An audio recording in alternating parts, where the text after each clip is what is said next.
We've been able to grow out of our comfort zone, and we have exciting ideas for what we're going to do next year. Well, before we get to some of those highs and lows, what for you has been your most memorable moment, shall we call them, this past year? There have been really many memorable moments. I think for me, the key memorable moment for me was the response of the government of KwaZulu-Natal to the investigation that we did on the Hluhluwe Imfolozi game park.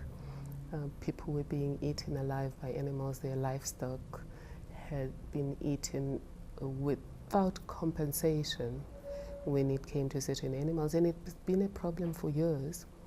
But when we sat around the table and looked at the facts, the humanity in all of us came out, and there was a sense that this can't be right. And without really drama or pushing or pulling, the government of KwaZulu-Natal came to the party. And the president's letter a few months ago, would that count among your most memorable moments? Now, I would say those were some of the unexpected moments, but something positive from that came, and not just from the president's letter, but from some of the conversations that were around who has power over who. Yeah, it triggered a sense that we were hanging by the thread on some of the issues, that there was implementation of my findings and remedial action because it was believed I had the authority to force people to do that. So the positive thing is that we then realized that we need to be together in terms of what is right.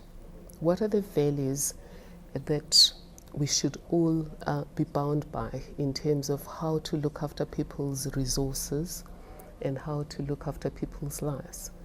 And for us then, that's the exciting part that we reached at our strategic planning meeting, that showed us that there's a gap there and we can be the answer to that gap.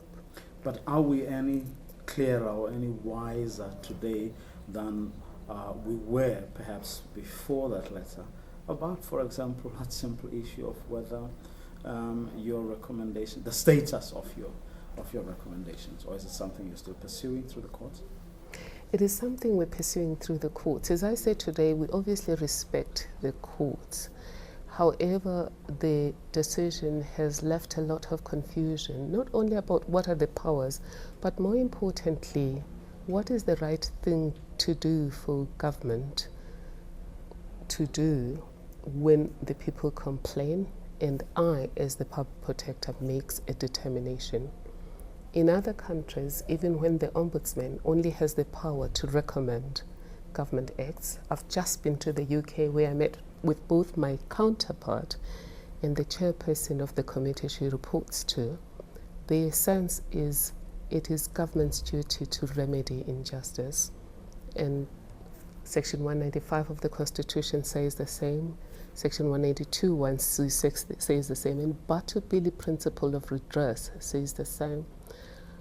So in terms of the Constitution, things are clear, but in terms of what the court said, it underscored things we already knew. For example, government action must always be rational, not because the public protector said anything. Everything you do, if you exercise public power, must always be subject to the principle of rationality.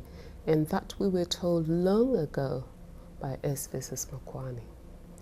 So in terms of the judgment, it says very little about the powers of the public protector other than reiterating that the exercise of public power should always be subject to the principle of rationality in addition to legality and other constitutional requirements. But an issue here is the issue of what happens then when someone decides not to follow or not to do what you are recommending that they do, isn't it?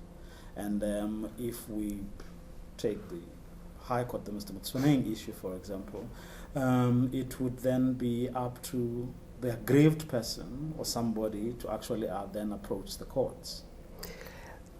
I think for me that's another fault line that has been exposed by the SABC judgment, is that we rely a lot on legal enforcement, because it was either the public protector has power to force, or if the public protector doesn't have power to force, then a court of law has power to force. Whereas, is that not acceptable to you? No, necessarily. Or is it not ideal?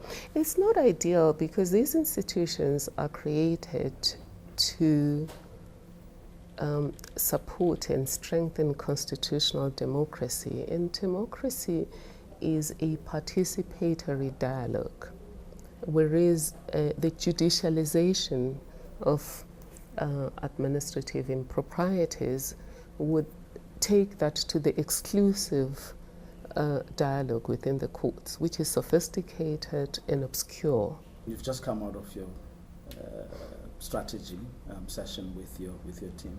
Take us through some of the things that we are going to see in the new year that we may never have heard of or never thought of, really. Well, the one I already exposed today is a shift in strategy. Instead of always finding out who is the person who dropped the ball, let disciplinary action taken against them. I think it's going to be a shocker to people around. No, we don't really want to know who is the person who dropped the ball. We know the organization dropped the ball. Let's find out, instead of who, let's find out how did the ball get dropped. And what difference is that going to make? It's going to stop people hiding information relevant to Gugu Dlamini, because we get people who refuse to tell the truth to the end.